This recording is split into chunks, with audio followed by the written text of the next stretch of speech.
किसी ने बड़े कमाल की बात कही है कि बदल दो वक्त या वक्त बदलना सीखो, मजबूरियों को मत कोसो, हर हाल में चलना सीखो।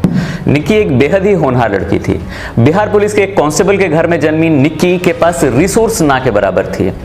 एक छोटे से झोपड़े में रहती जिसकी छत भी पक्की नहीं थी। उसके घर में ना तो खिड़कियां थीं ना ही झरोखे। एक बोरे का पर्दा लगा रहता और घर के अंदर एक मिट्टी के चूल्हे पे कुछ बर्तन रखे रहते।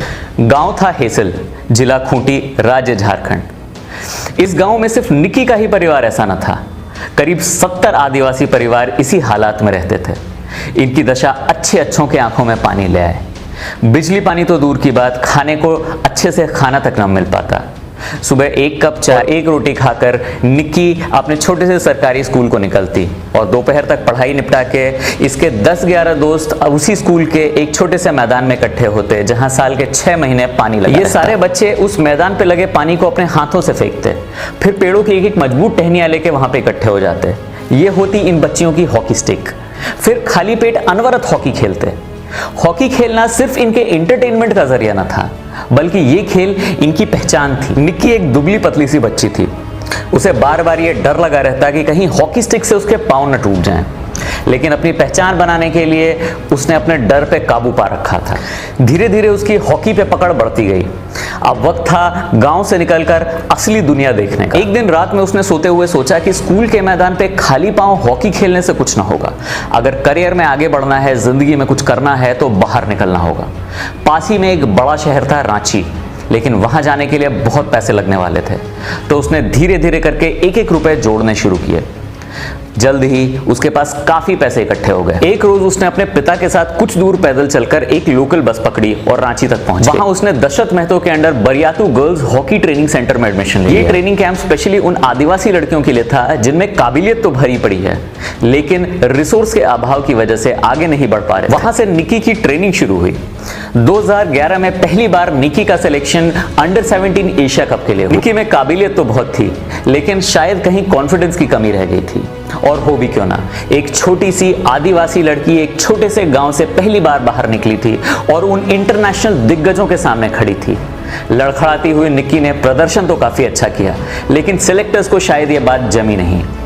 इंटरनेशनल हॉकी टीम के लिए उसका सिलेक्शन नहीं हुआ। 2012 में निक्की का selection senior women's hockey team में हुआ और उसने फिर से भारत को एशिया कप में रिप्रेजेंट किया। इस बार वही देश, वही मैदान, वही नीली जर्सी और वही हॉकी स्टिक। निक्की के धुआंधार प्रदर्शन से लोगों का मुंह खुला का खुला रह गया और इस बार इस टीम ने सारे रिकॉर्ड तोड़ दिए। इस टीम ने सिल्वर मेडल जीता। 2016 में वो अपने गांव की पहली लड़की थी जिसने भारत को रियो ओलंपिक्स में रिप्रेजेंट किया। शायद किसी ने गौर नहीं किया कि हिंदुस्तान में कुछ ऐसे जिले हैं जहां एम्यूनिटीज और रिसोर्सेज ना के बराबर हैं। खासतौर से कुछ आदिवासी इलाके जैसे झारखंड से खूंटी और दुमका, उड़ीसा से सुंदरगढ़ और पंजाब से संसरपुर। इन इलाकों ने हिंदुस्तान को 100 से ज्यादा वर्ल्ड क्लास हॉकी प्लेयर्स दिए हैं। ये सारे बच्चे दिन रात अनवरत खाली पेट, खाली पांव, खाली जमीनों पे हॉकी खेलते हैं। इनके खून में ही ये खेल बसा हुआ है। शायद इन्हें कुछ एड मिल जाए तो ये खोती हुई परंपरा को एक नई जान मिले। जब निक्की के प्रदर्शन की तारीफें टीवी पे आईं, तो जाके इनके माता पिता को ये पता चला कि आखिर निक्की ने हासिल क्या किया है। अब कुछ सवाल उठते हैं। अब सवाल यह है कि क्यों क्रिकेट पे आके हमारी आंखें रुक जाती हैं? हमारे इस नेशनल गेम को लेके हमारी नेशनैलिटी की भावना कहां चली जाती है? इतने सारे बेहतरीन एथलीट्स और खिलाड़ियों को हम प्रमोट क्यों नहीं करते? 50 साल से कई ध्यानचंद देने वाला कबीला आज तक कबीला ही क्यों है? इन लोगों के लिए क्यों नहीं कोई सरकारी योजनाएं बनती? हाल ही में बीबीसी के एक रिपोर्ट के हिसाब से हिंदुस्तान उन देशों में से एक है जहां पे बेहतरीन स्पोर्ट्समैन और एथलीट्स के साथ सबसे बुरा व्यवहार होता है। इस रिपोर्ट के हिसाब से हमारे देश में कई ऐसे ब्रॉन्ज, सिल्वर और गोल्ड मेडलिस्ट हैं जो सड़कों पे चाय बेचने को, सब्जियां बेचने को और जूते पॉलिश करने पे मजबूर। सलाम है दशरथ महतो जैसे लोग और उनके ट्रेनिंग कैंप को, जो इन बच्चियों को मुफ्त में बचपन से ट्रेन करते हैं और इन्हें इंटरनेशनल लेवल तक लेके जाते हैं।